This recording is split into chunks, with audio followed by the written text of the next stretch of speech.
you can see all four of you guys. Great. Okay. I mean, and then I'm pretty sure the chat can see you guys too. Okay. Oh, okay. And right now, okay, you guys are live. Awesome. Okay, thanks so much. Thanks, Angel. Hi, Kawaii Kon. This is Dogs Bond board game. We are back. Today's panel is passion projects during a pandemic. So besides the alliteration, what I love about this topic is that passion projects they're just always important, right? It's what you love. It's doing what you love.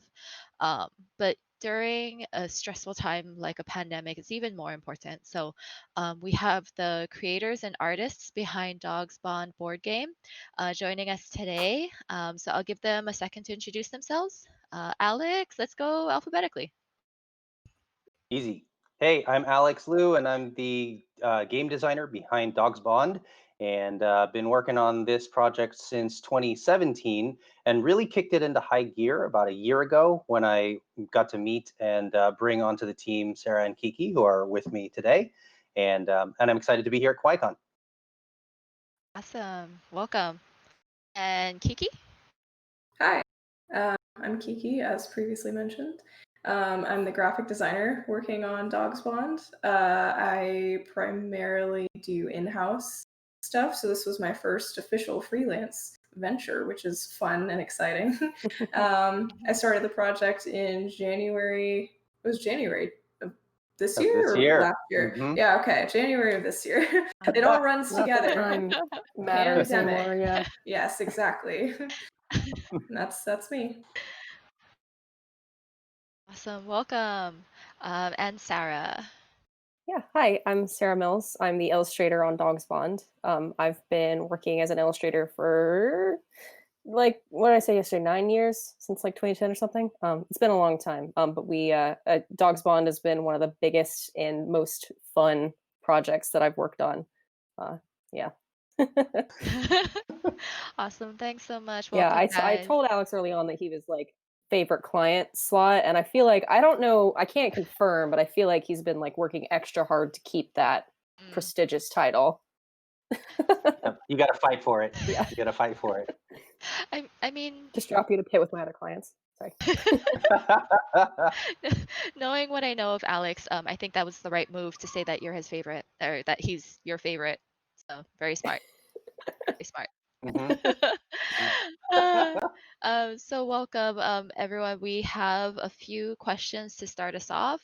So kind of like yesterday, we just want this to be an open dialogue. Whatever questions or stories you guys might have about your own passion projects, please feel free to share that in the chat. I'll try and grab it as much as possible. But we do have a few questions to start us off this afternoon.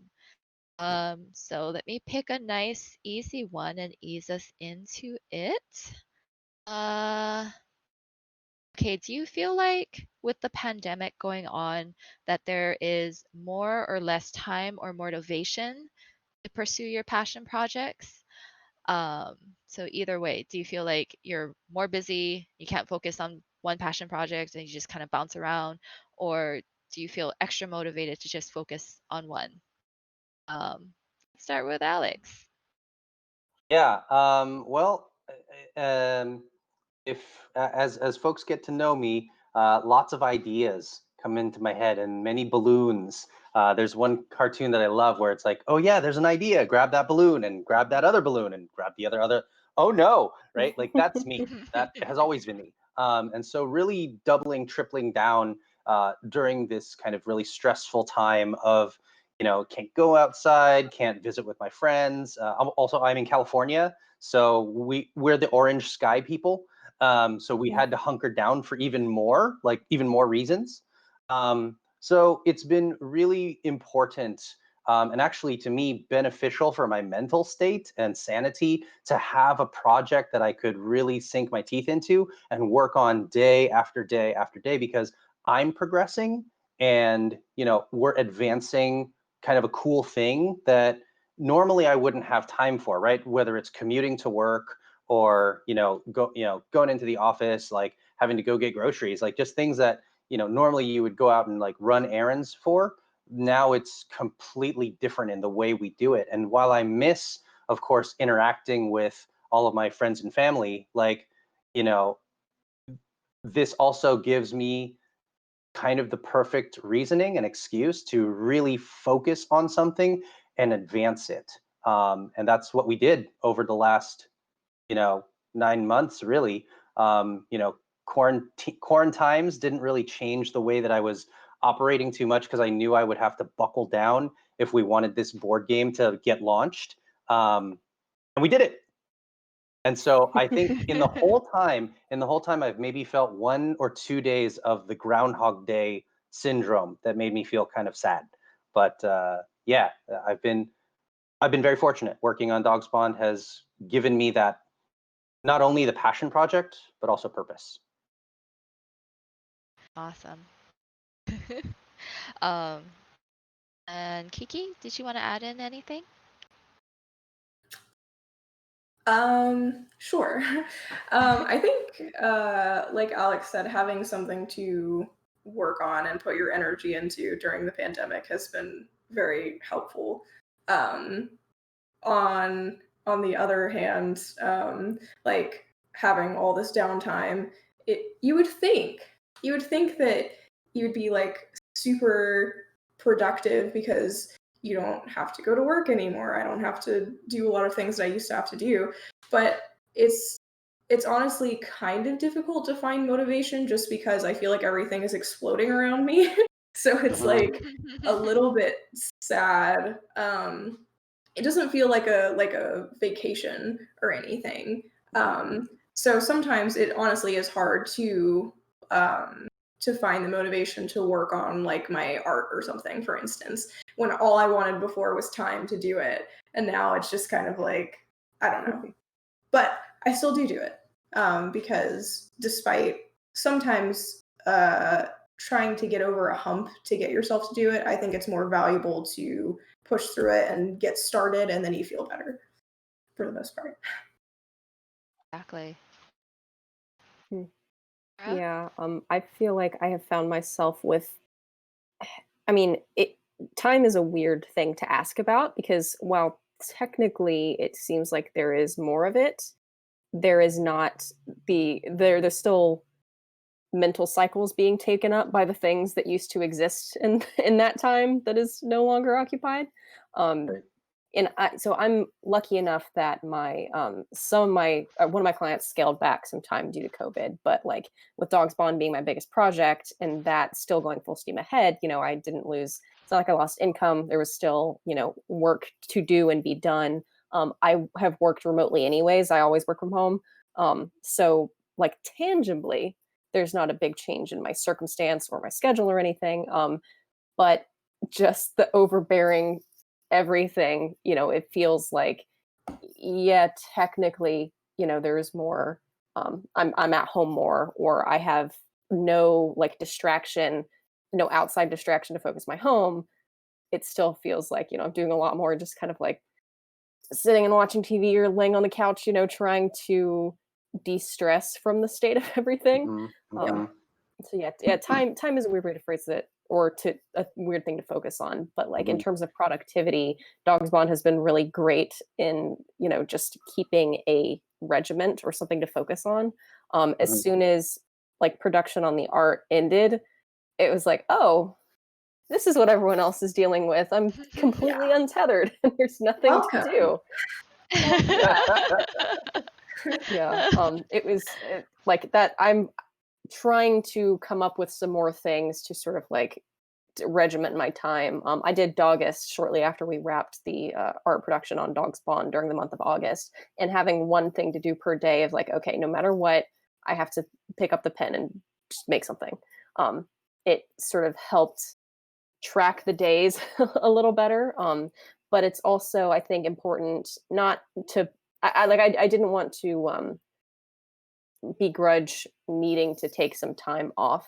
I did manage to make it through the Dogist, doing something every day, but I also felt like I need to maintain flexibility or else I'm gonna go crazy. Like there's enough pressure to just be cool during everything. I don't want to put more pressure on myself. Like I value having something to keep you regimented, but also the flexibility to give myself a break because, Yeah. everything. Yeah, I think one of the biggest things about having that passion project and saying like, well, you're not, all the things that you're not doing free you up to do this passion project. I think something that I learned, because I'm not as creative artistically, graphic design, like my emphasis was really around like game design and play testing. It's like, well, you still can't, like I can't go to a board game night at a game shop and say, hey, do you want to try my game? Because those game shops are closed. Or, want to hang out with my core group of like 6, 8 play testers. We can't because we can't. But I think it's also too, it was very important, our team, we tried to build in certain like, hey, we're going to take breaks. We're going to take 2, 3, 4 days off, as much as we can, because we're in that marathon. We were in that marathon. But also too, like, hats off to people who are able to stay focused, stay committed. I think it's a mental state to find that creative space to actually get into that flow state for some of the creativity stuff. Because coming from the corporate job, I mean, Gina, you deal with this too, right? You have like the job, and then there's your fun stuff. It's like it's not just like, okay, and I'm gonna switch my brain into this new zone or this new mode. So I think it's really important too that we don't necessarily have to measure ourselves by how productive were we during these very stressful times, right? It's just as important to get rest, good sleep, all those things. So yeah. Exactly. Exactly. I think sometimes people forget that, taking a nap and taking a rest day, it's not being lazy. It's actually very healthy. Your body needs time to Mm-hmm. reset. Your mind needs time to reset. So, Mm-hmm. and I think definitely having a project or even a hobby, it's very important, with so much going Mm-hmm. on and literally the world being on fire. Um, it's important. Um, I'm in California. I feel that. oh yeah. I feel that. We just had a wildfire too, kind of close to university on Oahu. So, uh, yeah, it's spreading. Hope everyone's safe. Stay safe. Yeah, so far, knock on wood, so far so good. But keep your fires to yourself. Mm-hmm. Right. Sorry, it jumped I state know. lines. I don't know exactly how it worked, but I know. Anyway, so um, Keku did have a good point in chat. It seems like because of the pandemic, everyone's kind of holed up. It seems like there's been an increase in content that, it's people not just pursuing hobbies, but for content creators now, like they're getting so creative and just making things in their own home.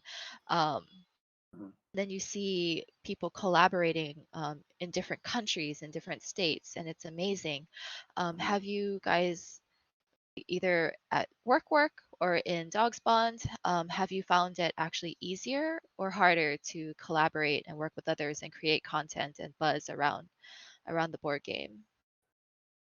yeah, I think that it's pretty cool that a lot of folks have been reaching out, and also to a lot more receptive to the blind email, right? To the cold email. For us, we were able to last week present at the Game Developers of Color Expo, which is normally hosted in New York City, and then this weekend we're here at Kawaii Kon. So this is the first like time I can say yes, Dogs Bond has gone coast to coast, and like mean it, right? Like we did it, which is really cool because there are these types of virtual conferences and panels that we can participate in, as well as get featured on Kawaii Kon's website. Thanks again, high fives. Or participate in your artist alley and just kind of still have access and still get that connect without necessarily the expense of travel, right? But we can still reach this wonderful audience. I mean, I definitely would love, I mean, granted, given the choice of doing it virtually or going to Hawaii, I think myself and my team would like to go to Hawaii. Just saying, for Kawaii Kon 2021. But yeah, it's been and I think that also too, people are a lot more open to how we can collaborate. I heard several of our rescue partners have actually said, hey, who are you partnering with? And they've gotten connected now. And whereas before it was like a rescue group would be like, oh no, we deal with our stuff, we're local, we don't deal with them, like none of that. Now they're actually networking in a much more collaborative way versus like before where they're just like, well, you do your thing, we'll do ours. Like, so I think there's a little bit more camaraderie just kind of throughout. That's how I feel. Awesome. Sarah and Kiki, I don't know, do you have more that you want to add or other thoughts too on collaborating? Yeah.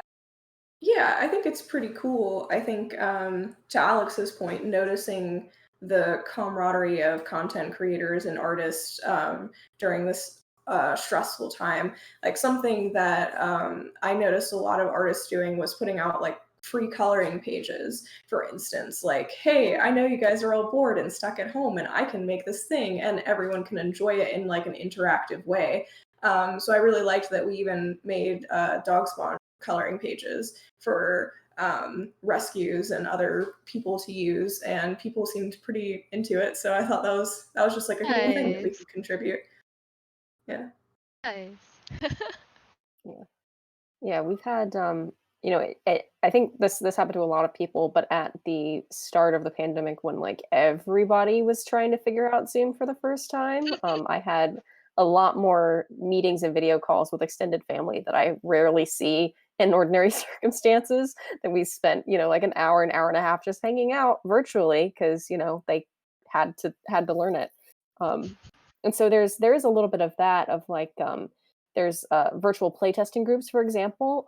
I've joined a few Discord servers for playtesting and development of board games. Just like working on Dogs Bond makes me, I am super nosy and get my nose stuck in everything. So I'm just like, well, I wonder what game devs are doing. And one of the biggest, most successful ones started because of the pandemic, actually, just a few months ago. And it was like everyone who lost their in-person, game testing and game development pods had to find somewhere else to do it. And because of that, it's now not just a bunch of disparate groups. It is this big international, like hundreds of folks come together twice a week. Everybody tests their games, gets feedback. It's really amazing to see those connections getting made. Mhm. On the flip side of that, though, I know that when we were trying to get our prototypes made of Dogs Bond, there was some delay on, just some folks just stopped the presses entirely. Some folks Oh would take man. weeks to get back on emails, especially when you're trying to like, the digital stuff is all fine, the talking, the collaborating, the presenting, digital content. But then when you're trying to do things that require other people, or for bigger content creators, for example, like going to a studio or going to shoot on location or anything like that, like as soon as you start to have to go into the real world, stuff starts to gears get ground to a halt a little bit. So it's been a struggle, I think, kind of balancing like, we're ready to go with our prototype, like all of our stuff is in a row. Unfortunately, the people who have to make the physical thing are, having to deal with the fact that they, can't have as many people in the office or can't be open as long or have to social distance, Mhm. Yeah, it's a little bit of a double-edged sword.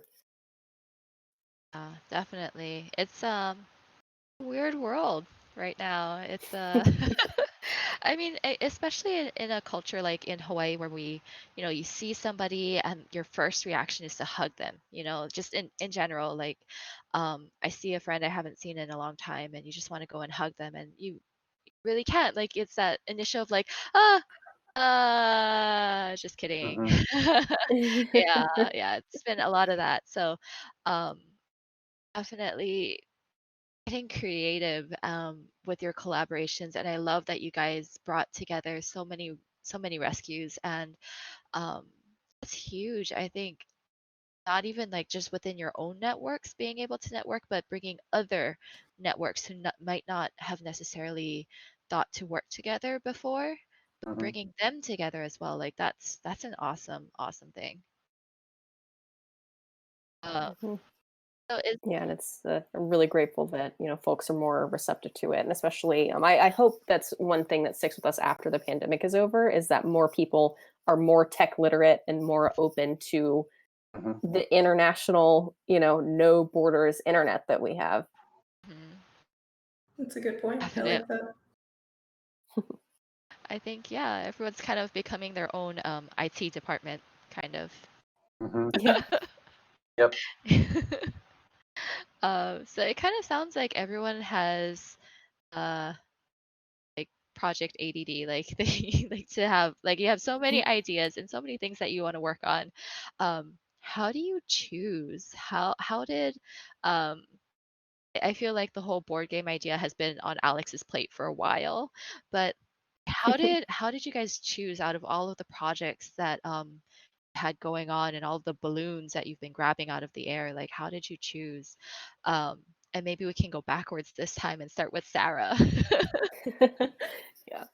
Well, I'm s- I am the kind of person who likes to like Alex will know and Kiki will know that I batch all of my work. Like I like to just take as many line up as many tasks as possible and just one two like down the line get them done. um and so for dog spawn, obviously, like it was just I love dogs and like the world's biggest dog lover, and I love to paint, and the project was just so much fun. It was like a no-brainer to choose it. But when it comes to my personal stuff, choosing to do Dogist was like the perfect amount of like it's just a list of dogs, one two, like just go down the line and draw each one every day, like head empty, don't have to think about much, just have to draw a thing. And that was like that it was the perfect mix of like you get to do something new every day, come up with a new piece of content or interact with folks. I focused on posting them all on Twitter because my Twitter was like kind of dead beforehand. And it was like it served a bunch of purposes and felt, it was easy, just perfect made. um but I'm sorry, my brain is not working. I had a thought and now it's gone. I'm sure that if we go reverse and Kiki starts talking, I'm gonna be like, oh, that's what it was, and go ahead and interrupt you. Yeah, we broke the order. Sorry. The order has fallen. I Right. broke it. Oh, sorry. It's all right. It's your panel. You do what you want. Yeah. It's true. Okay. So Kiki, I guess you're next. Oh, I'm next? Okay. This is really backwards now because I was waiting for Alex to go. Oh. Oh. Well, okay. So let's see. Technically speaking, I technically chose to work on Dogs Bond as a passion project because I was working full time when I accepted the position. But Sarah came to me talking about a project that she was working on, and she was explaining that they needed help with graphic design, and then she was asking me like advice on what to design, and I was just kind of like, oh yeah, I could do that. You guys just want me to do it? Like, like if they're looking for a graphic designer, I can help you. Because I think I just like, for me, I find a ton of motivation in doing something that's going to help somebody out. And one, the project sounded super cool. And two, being able to use my skill set to further someone else's passion project is what I feel like design is all about for me. So that was cool. As far as like personal projects go, I think lately I've been really into redoing old work that I've done. I don't know why. But looking back at stuff that I drew when I was like 14, and it's real bad. And I'm like, this is bad. And it's awful. And redrawing that with the skills I have now just makes me feel like, look, there is progress being made. Like I have improved despite everything that's bringing me down around me, you know what I mean? And just being able to see like, hey, even when I was 16 and I couldn't bring this idea exactly to where I wanted it in my head, now I can. And I think that's pretty cool. I can guarantee That's really cool. Your Sorry. 14. Oh no, I'm just gonna I'm gonna say I can guarantee that your 14-year-old drawings are way better than what I can do now. No, Have it's not. Challenge You accepted. want me to show Okay, you? now you're in an art challenge, Oh Tina. no! There we go. Oh I have no! the There we receipts. go. The receipts right. are here. Well, I think like that's such a like great way to put it of like, COVID can feel like Groundhog Day, quarantines are just you lose without something to focus on and something to measure the days. You lose all sense of when and where and who you are. And so like Mhm. Kiki, for you redrawing old stuff, like it's fun, it's just fun It to is, like yeah. go and re-examine the headspace of where you were as like a 14-year-old artist, which like, we knew each other back then, and just the raw, unbridled creativity and ambition of being a teenager on Neopets who didn't know any better Yeah. is like that's a fun He's not headspace to live joking. in. But also, That's what happened. yeah, yeah. But also like to do something that inherently measures progress that you've made and like where you are now in terms of the broader scheme of things is like really cool. I should redraw some of my old stuff. I don't know that I would Do it. enjoy looking at them as much, but No, that's the painful part. But see, it's like small victories every day, because you're like, I am better than this now. I've made progress, even though time feels Exactly. meaningless to me now. This is like opening a time capsule and being able to step forward. So Mhm. Exactly. That's great. Exactly. We do that with old photos too. Like I do photography, it's just my own passion project that's just on the side. But when you go back to some of the first photos that you've taken like 8 or 9 years ago, I'm like, what was I focusing on? Where was I looking? Like it's kind of a reassurance that, at least you've got to marginally better in like the last decade. So I can understand that feeling. And I think especially, yeah, in quarantines, yeah, it's very important. Um okay, Alex, let's hear it. So it's interesting. So the reason why I started on the path of creating Dog Spawned was because in my day-to-day work, I add a lot of value, and I can lead projects on time and on track and this sort of thing. But it's all in the software space or the corporate space. So I didn't have anything quite as tangible as what all of you are talking about: a photo, a design, a portrait, right? A sketch that you can kind of say, oh, I've advanced, right? All my stuff is, PowerPoint presentations, spreadsheets. Like, am I better at it? Am I faster at it? Absolutely. But it's not something that I want to like look back on fondly.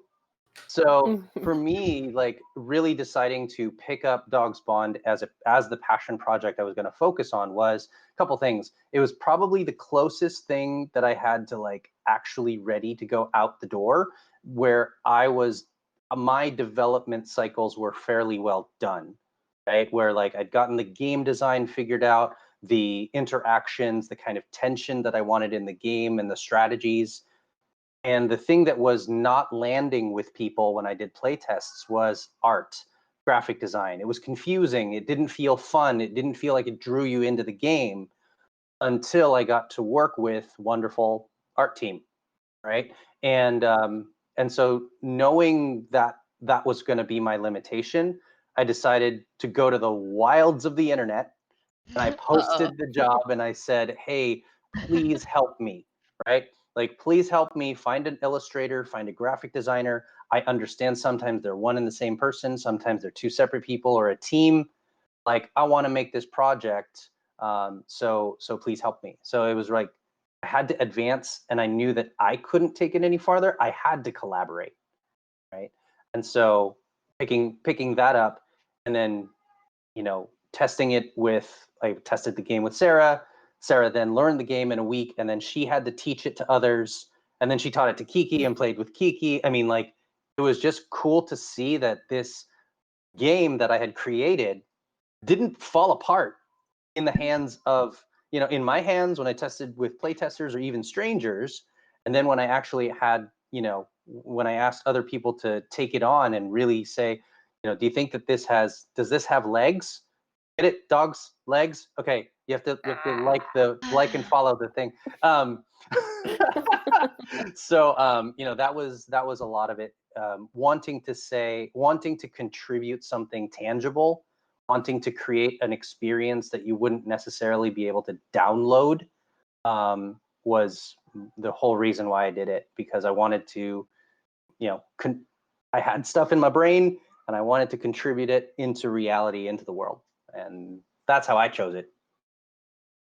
And I think Good with reason. any big, definitely a good reason, um, but with any big undertaking, like making a board game, it's really knowing your strengths and where you need to reach out to other people for other things. Mhm. I think I've played Pictionary with you before, Alex. It was a smart move to reach out and look for an illustrator. The shade. Follow our social media accounts and you'll get to see sometimes. I'll show you what my art's like. And I've even taken like Sarah's illustrations, which are, beautiful in the game, like, available now kind of thing. And I look at it and I'm like, okay, I have this as a reference. I'm gonna draw it. Okay, I drew it. No. It looks different. There are differences in, I would say, technique. Leave it. Medium. You're not painting in Photoshop. You're just using a different That's right. medium. Yeah. Differences in technique and anatomy and Yes. function. Mhm. It's just stylistic choices. Species It's sometimes. fine. That's true. Exactly. I have thought for April Fools, we could do, we could run a Kickstarter that says, okay, now you can, like, Alex will run and do all the art and the layout like as best he can, and no one will back it. I don't even know if Kickstarter would let that happen. Yeah, exactly. They'd be like, no, inappropriate. Blocked reported. Oh no. So you guys do have a nice compliment from Dino Sharkey. I meant to acknowledge that earlier. He calls you awesome people. And I agree. You guys are bringing the world together you. in a wonderful way. So I agree. Definitely awesome people. And Alexis also agrees with you, Sarah. She likes to cross things off her list. I think we all do. It is very Mhm. very satisfying. Even like small things like that, like seeing your progress throughout the day, like, hey, I took out the trash, cross that out. Yeah. Mhm. Your day is Mhm. already so much better, right? That's right. Yeah. To-do lists are like my favorite thing. I sometimes make the day's to-do list as the first item on my day like schedule. There you So I go. get to cross off making the to-do list. Yeah, like that doing we're asking about how to choose like which project to do. And like I mentioned, Dogist as being like it's just a list of things to go down and cross out. That like feels very much it's something that I do to help manage my time, which is like time blocking. I will go through like on sometimes on a weekly basis, sometimes just for the day, and like, okay, this hour I'm going to do such and such thing, and then like highlight and I have an hourly planner, block out time. And so like that project was just a bigger, a month-long version of, okay, so this day is this day is this, and then I get to go and check off the boxes and make my little spreadsheet. It's just like feels like how like with polar bears in the zoo they call it enrichment, where they give it like a toy that has food stuck in it and you have to just like dig at it. It's enrichment. That's what Dogist felt like to me. Like, I'm trapped in my house, I need to do something to keep my lizard brain enriched, so I'm gonna make a big list and just give myself boxes to check off every day. I love Kiki's That's reaction where so she's just funny. like, this is not what I do. Yeah. No, She- because no, I'm like the exact opposite. Like we've done like physical conventions together where we have the table and the artist alley and all that kind of stuff. And this girl is out here with her Pokemon spreadsheets and the color coding and all this other stuff, and I'm like, how do you live this way? Like, I can't live without. You try managing 800 different stock levels or whatever. Yeah, no, he's very much allowed to just continue to do this as I open my mouth. Because we have done many conventions together. You in a weird way, like I keep my brain very rigidly organized, but also whenever we have to do the display, like hang up the prints and stuff, Kiki's the one that's gonna put them on a grid. Like yes. I'll start putting them up, and she'll you're not like telling me outright that I'm ruining it, but also like being available to help. And I'm like, could you like do the straight into the yeah. Like, and that's just like Kiki's job while we're setting up, is to make sure that everything is like perfect. I think that's an interesting point, though, is that you keep your brain very organized rigidly, and that helps you. And you like making lists and stuff, and that helps you stay grounded during these times. I don't do any of that. I can stay visually organized, like I meticulously hung all of these very straight for hours. But mentally, I guess I just like to stay a little more spontaneous. I don't know. But it's something that I actually wasn't able to do before these pandemic times. Like I was on a very regimented schedule, and now I can kind of just go with the flow. So taking my wins as they come, I guess. Yeah, Exactly. Take your wins when you can. So you what got to. right, exactly. Um so when I'm thinking back to when Alex mentioned that, he put a post out there looking for graphic artists, illustrators. What are some resources that you guys use, and like what are some groups that you rely on to help you with outreach or support, for your different areas? Because besides Dogs Bond, I'm sure you have other passions and hobbies that you pursue. So what are some of the places that, if there are other people who are watching today, that maybe they share the same interests and maybe they're looking for a group to lean on? Maybe what are some suggestions that you might have for those who are looking for others, like other like minds, to since lean on? mine's the easiest. Right now, most game designers and um, most game designers looking for illustrators, looking for graphic designers, they are on Facebook, and they're in Facebook groups, primarily. And just look up board game design. There's a couple out there. I just joined, Meeple Syrup and a couple of others. They are very design centric. So you're going to see a lot about game mechanics. You're going to see a lot about balancing. You're going to see a lot about, hey, like I was thinking about this theme for a game. Like as an example, zombies, right? We saw zombie games everywhere for a bunch of years, right? And now we're seeing like none. But now everything is about like more like birds and like nature. So it's kind of interesting. Like you'll kind of talk about trends, but they do have on occasion people say like I'm looking for an illustrator, I'm looking for a graphic designer, and usually they're looking for another designer to recommend. But I've seen illustrators and artists and graphic designers put their hand up and just say I do this, let me help you, open to work, right? So Facebook groups, pretty handy dandy resource. Are we gonna go in reverse order again, or can I just kick Jump the in. door down? Yeah, Roll right over you. Do it. Go for it. So I've got a few different places, few different ways to find like other people, other projects to hop on. Just like this is more like professional artist like lead generation, and that is to just start at the source of like this is the first board game that I've worked on, but I love it, and I want to like when we Alex was nice enough to come down in December last year, and we got to go to game shops and like test in person and stuff.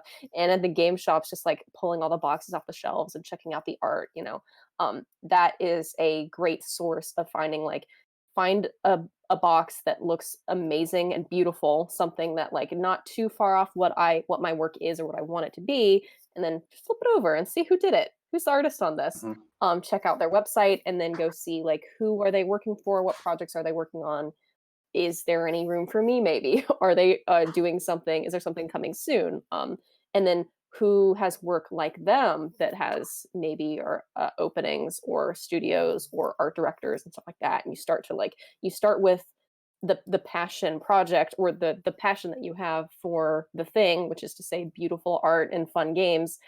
Find a product like that and then kind of, branch out into who has a niche, and to varying degrees of success. For a lot of like smaller studios or developers just getting started, like they probably don't have a website or a big social presence, so for that I've started going to Discord groups for playtesting. I mentioned I think it's just referred to as virtual playtesting, a server on Discord. I'm sure I can get the link somehow, but they just started for quarantine, and they're already huge. They've got hundreds of members and so many people who are just workshopping their games and networking with other people and just there to, it's not, I'm not a developer. I love talking about it, but I'm not, I don't think my brain works that way. But it also is just like, it doesn't have to be with artists. It's people who are creating a thing and are super passionate about it and are there to just like get down to business. Like, okay, if there's something wrong with my game, let's fix it. The problem solving is really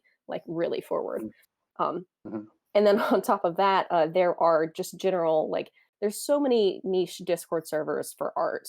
There's the one that I found, Dog Spawned through the job listing, is called Gestalt. It is it's for like environments and backgrounds. It's run by an artist named Amber Blade Jones, who is amazing. And it's just a bunch of artists where we, hang out and talk shop and get critiques and provide resources and share streams and hang out. And there's one thread that specifically posts job listings, and that's where I found the fateful tweet that contained a video with Alex talking to camera, like, "Hi, can you draw my thing for me, please?"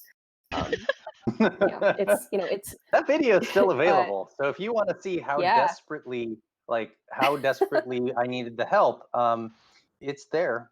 Come join us. Like, Oh my goodness. Yeah, but it's just and another thing is like I will find other side hobbies like Dungeons and Dragons groups. I'm now in 2 campaigns where I've met other folks who like I knew Kiki and Jeffrey, 2 of the players that are in there, but I didn't know so well Tyler, our DM now, and just like trying to, in quarantines anyway, just go around the internet, find like-minded people, find like-minded work, and just snoop a little bit, do a little bit of stalking of like, hey, are you in a Discord server? Like, what community do you hang out in? And like folks are there. They're out there. They're out there. They're out there. Exactly.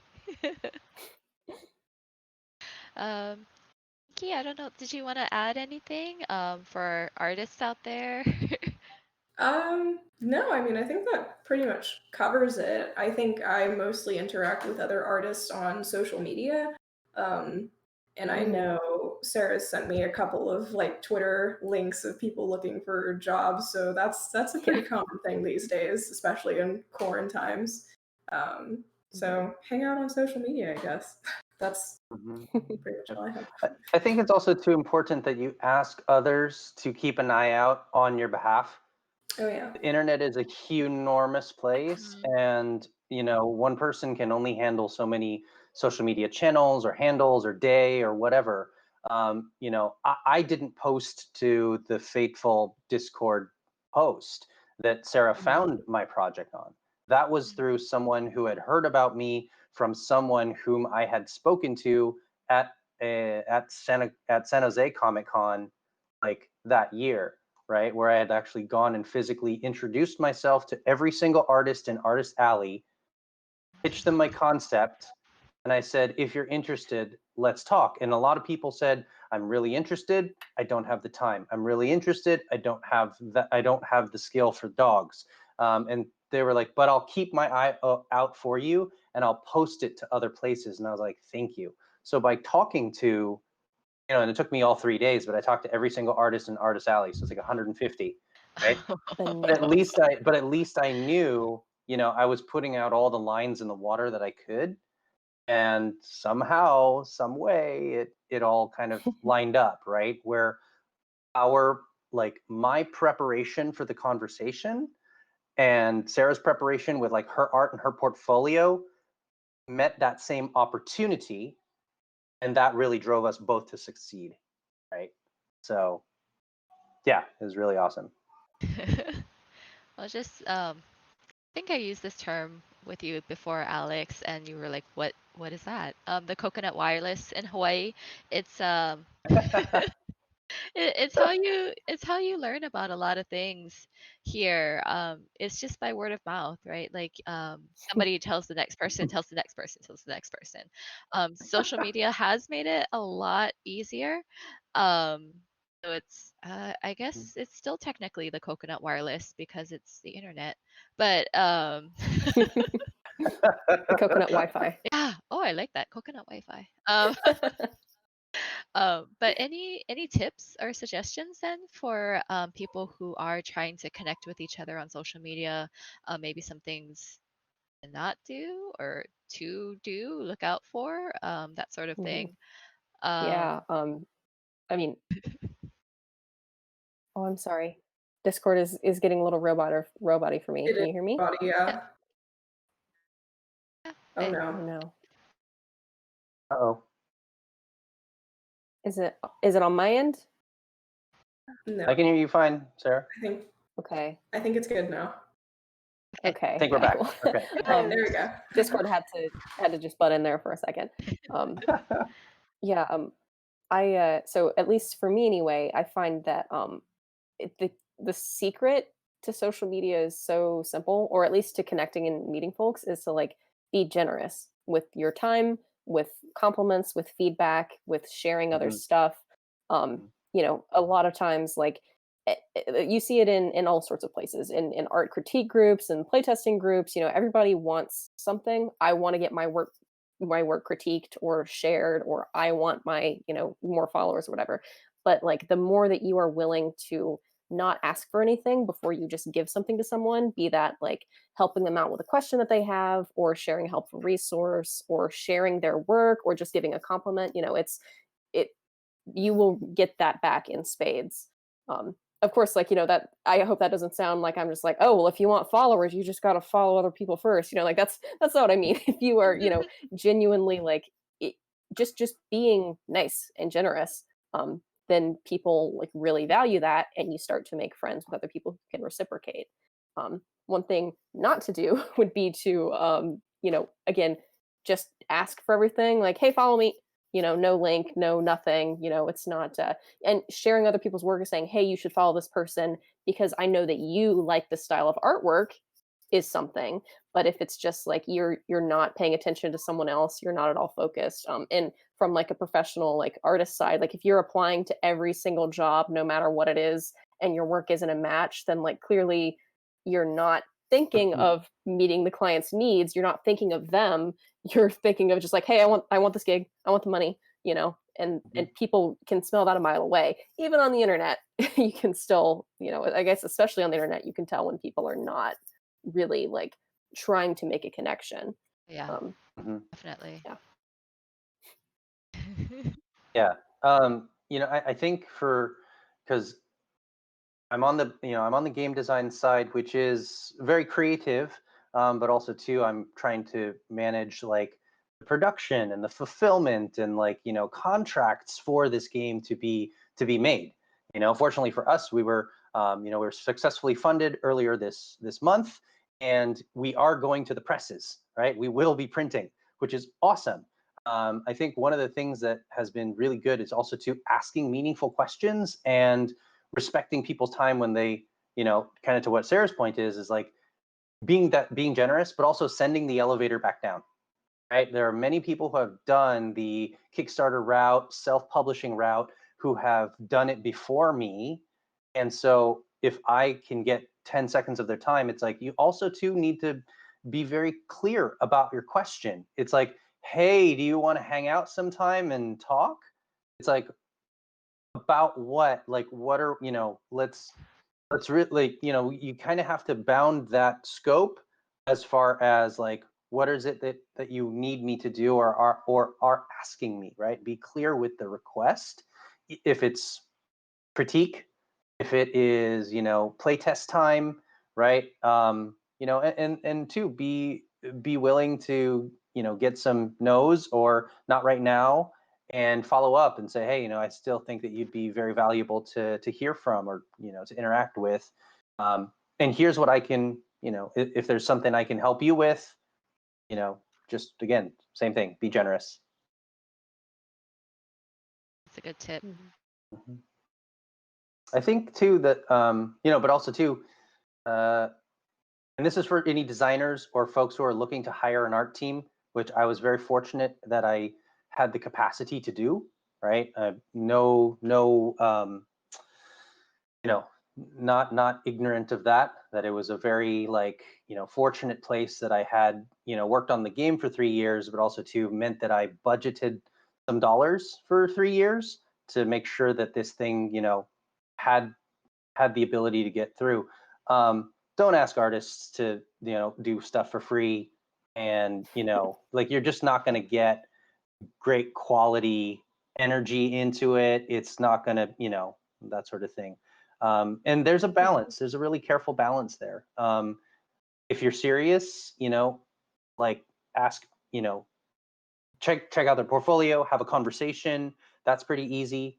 Then I think I was very, very cautious, Sarah, when I asked for a test illustration, because I was like, I feel bad about this, but also to committing, get a test illustration and commit, I'm not going to use this without your permission, right? Like that from my side, from the business development, side, just being very upfront and transparent, I think will get you farther than just needling people and trying to get as good as you can get without giving anything back. So I think it's also to, having that clarity of purpose and the transparency too. Yeah, Huge. I think both artists and clients have this perception of one another as flaky, and because artist and client is such a broad category, and a lot of times it's absolutely earned. I've definitely had clients that just they query you and they give you all the scope of work and everything's great, and then there are two things that make them vanish into thin air. 2 words. One of that is, or I guess dollar amount of how much I'm going to charge for this. Poof, they're gone like magic. Or am I going to write the contract, or are you? Once again, they vanish into thin air. And that's not every client, of course. That's not every, there's no way you can paint with that broad a brush. But for as pervasive as that is from artists to think that clients will just ghost you, artists do the same thing to the clients. It is kind of the Wild West out there. And so if you can be a person who is accountable and giving people the benefit of the doubt, or just generous, doing a test illustration. I know a lot of artists just simply don't do work on spec, even with the assurance that it's not going to be used. Some artists just don't have the time or the energy, or don't query people that do test illustrations first. And for me, I'm lucky enough to be in a place where I can just kind of consider it the cost of doing business. But I'm also very careful with the people that I will do test illustrations for or art tests for, because you can just get ripped off.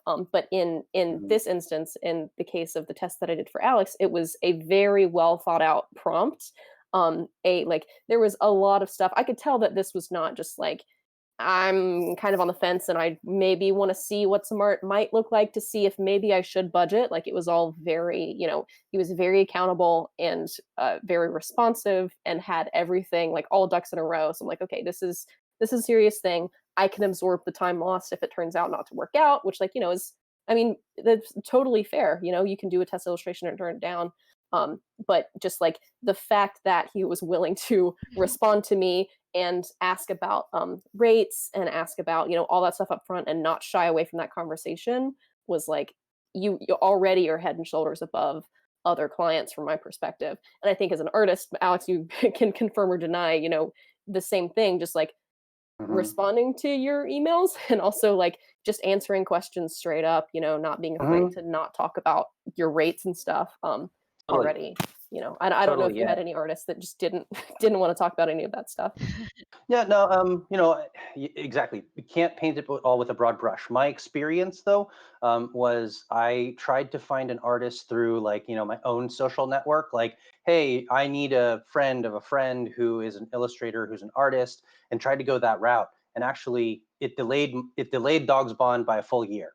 Like, I'm just going to say it straight out. Like, I chased the wrong artists. I, was trying to get people on phone calls or like, hey, here's a scope of work. Can you get back to me? Like, hey, hate to be pushy, but there's effort, there's energy. Like, if you can't do it, just tell me, and so I'll move on, right? Like, there's no sense in kind of having it hang there. And of course, for me, it was like I was still doing some play testing and prototyping and some other stuff, so it wasn't like I needed it that right moment. But I definitely know that I started late, and fortunately, working with Sarah and Kiki, I think one of the first things I had to say was, okay, I am a year behind in the timelines as far as I'm concerned. So if I'm pushy, it's because I'm mad at myself. you know. But yeah, it was. I think that being a client for artists too, it's like, you have to build those. You have to build those inroads of trust and give better than you get, right? Just try to, there's a human on the other side of this. And if you're lucky enough to work with really talented illustrators and graphic designers, you also too then become great friends, and you now have a project that you're like gonna work with and work on for conceivably the next 3 to 5 years, right? And it's not just a one and done. You can kind of count. You know who you can count on. I think that's really, really important. So we're getting to our last 3 minutes here before we hit the top of the hour. So maybe we can do some last thoughts, or maybe next big Yeah. thing that you're looking forward to do. And I kind of want to start with Kiki, give her a chance to get some thoughts in here. So maybe what you have coming down the pipeline for you. Oh no. Honestly, I don't know. I have no idea. You could choose But anything. I think If you could choose anything. anything, yeah. Uh, I don't know. Twitch streaming. Yeah, Twitch streaming. More cool Dogs Bond panels. yeah, all of that stuff. MLG, Sonic, gaming. Absolutely, every day. Yeah, I don't know. I feel like things are kind of up in the air for me at the moment, but I don't exactly hate it. So, kind of just gonna see what happens. I'm preparing as best as I can, trying to line things up, but that's where I'm at. So that's gonna make everything that everybody says after me sound amazing. So go ahead. Thank you so much. You've done a great service. Yeah. No, I mean that's totally valid. Like I think, the panel is like passion projects in a pandemic, which so far we've emphasized passion project, and at this point perhaps emphasizing the in a pandemic thing is like you kind of have to be able to remain agile at the moment. I don't really know what's coming up next. I've queried some other like board game designers. I want to do more expansions and more stuff with Dogs Bond. There's things that I want to do, but you can't really commit to anything with the state of the world being what it is. So who knows? I'm trying to embrace the we'll call it agility that I have, instead of what you might call it, which is being completely untethered or undecided or a tumbleweed, or in trying not to drown in the middle of a raging river with no buoys. All of the we'll above. say I've got agility. Roll for initiative. Go, Alex. Um, What's coming up next? We would love to do a Dogs Bond demo here in Kawaii Kon. We did an exclusive one yesterday. Would love to invite anyone who's watching this right now. Come join us. Come check it out. We have it in Steam on tabletop, and we'll figure out how to send all that out. Invite you guys to join us as playtesters. There are many more dogs designs that we have that we'd love to get tests and get your feedback on. So that's also an opportunity. And yeah, what's coming up very next is getting the print production done. So like parts of the world are spinning again. We're gonna get those designs and things like that so that we can print the game. And if you'd like a copy, you can still late pledge. We'll get the links to there. Somewhere. Yes. So yeah. We'll pop it into Discord and Twitch. So Cool. thanks so much for joining us today, guys. Hope to see everyone on the demo. And thanks so much, Angel, for doing our tech today. Take care, guys. Yeah, thank you. Thanks everyone. Bye. Thanks. Bye. Okay.